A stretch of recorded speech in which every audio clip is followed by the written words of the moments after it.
Namo Buddhaya.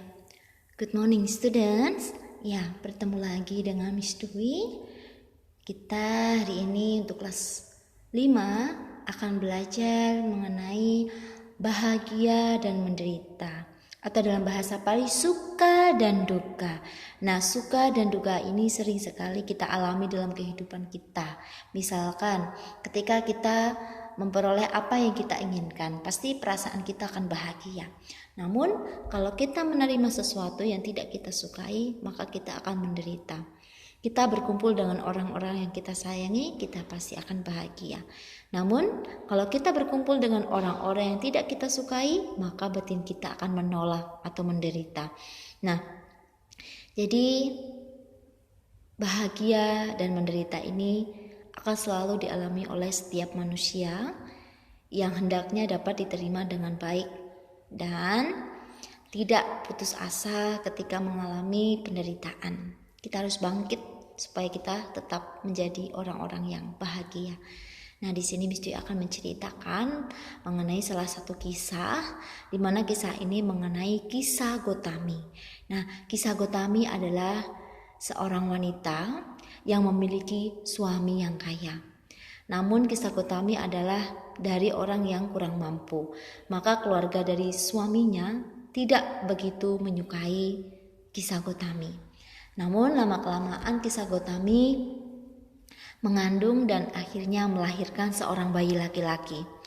Sikap dari keluarga suaminya sekarang berubah. Mereka sudah mau menerima kisah Gotami dengan baik. Namun kebahagiaan ini yang dialami kisah Gotami tidak bertahan lama. Anak yang sangat dicintainya akhirnya meninggal dunia ketika masih kecil. Kisah Gotami merasa menderita. Ia takut nantinya keluarga dari suaminya akan membencinya kembali. Kemudian kisah Gotami bertemu dengan Buddha ketika di Cetawana. Kemudian ia memohon kepada Sang Buddha untuk menghidupkan anaknya kembali. Kemudian Sang Buddha mengetahui pikiran dan batin dari kisah Gotami.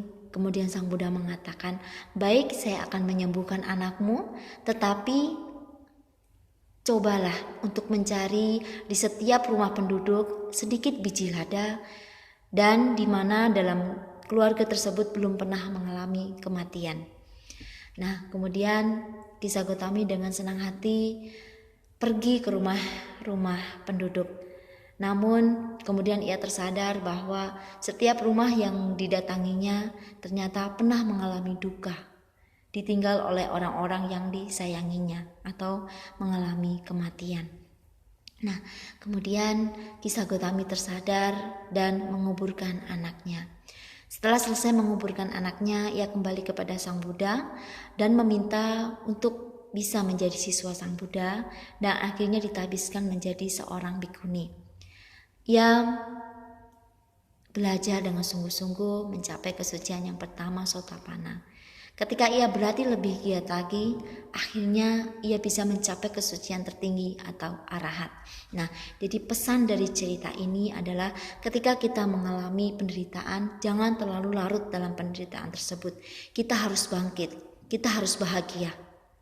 Ketika kita memiliki keinginan yang banyak, keinginan tersebut belum tercapai, jangan mudah kita menderita, jangan mudah kita putus asa. Tetap semangat untuk menjadi yang lebih baik. Dan orang yang memiliki sedikit keinginan, ia adalah orang-orang yang bahagia. Karena apa? Dengan sedikit keinginan, maka sedikit pula penderitaan kita. Nah, ini saja yang bisa Miss sampaikan pada hari ini. Semoga materi bahagia dan menderita dapat kita pahami dengan baik.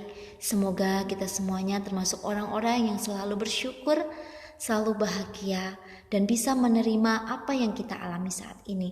Terus semangat dan salam sehat untuk semuanya. Sabi satawa untuk sukitata. Semoga semua makhluk hidup berbahagia.